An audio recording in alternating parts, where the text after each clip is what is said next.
everybody, it is Zoe from Sugar Street Studios and welcome back to our little mini video series on cakes around the world.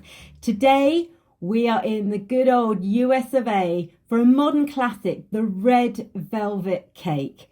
So there are two key ingredients in the red velvet cake which give it its distinctive velvety texture and also the colour. That is buttermilk and cocoa. Traditionally, the red velvet cake is layered with an ermine frosting, and that's what I'm going to make here. It's an old-fashioned milk buttercream, and I like to pair the red velvet with this because it just gives, it's a slightly more delicate flavour, and so the flavour of the red velvet comes through better, in my opinion. I'm going to show you my method for the ermine frosting, but by all means, feel free to swap it out. Now you can make this in one bowl, but I'm going to divide the dry ingredients and the wet ingredients.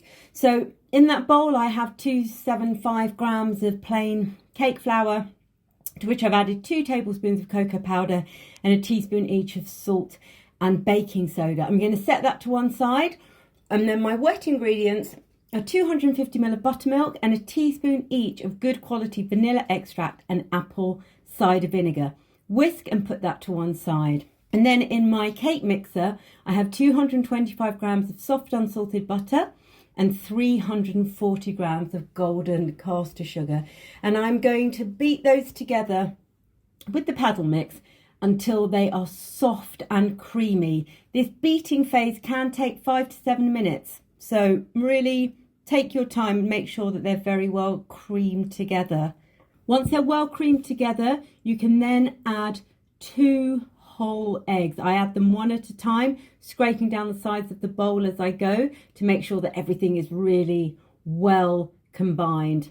Once you're happy with your creamy egg butter mix, you then want to add in the red food dye. Now I have used Magic Colours red gel paste because the colour is very intense and you only need a few drops to really get that vibrant red colour. And then you want to add your dry ingredients and your wet ingredients alternately into the bowls. You can do this in thirds, or you can just do bit by bit as I do, backwards and forwards, until you've got this lovely smooth batter.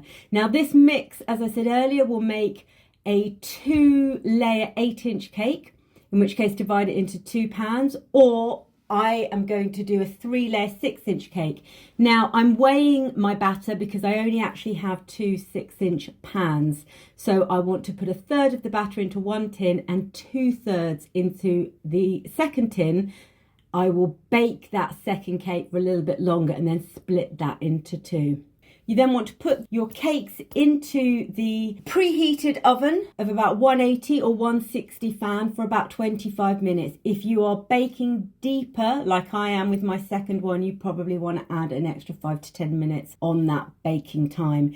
Now let's get going with the Hermine Buttercream. In a saucepan, I have a couple of tablespoons of flour, to which I am slowly, bit by bit, adding 250 ml of whole milk. I am creating a roux. I want to avoid any lumps, which is why I'm going bit by bit.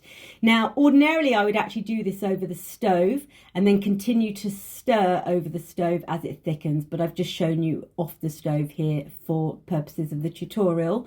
You want to cook it for about a minute or so until the roux thickens, and once it has thickened, you cover the top with cling film to stop a skin from forming and allow that to cool down.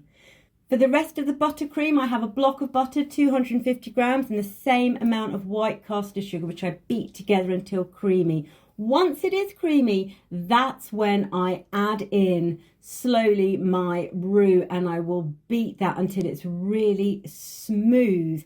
About 5 minutes for it all to come together, and then once you're happy, you can then add your flavouring, which in this instance are 2 teaspoons of vanilla extract and a pinch of salt. Once the cakes are out of the oven and cooled and sliced if needs be, like mine have, we can then fill with the buttercream.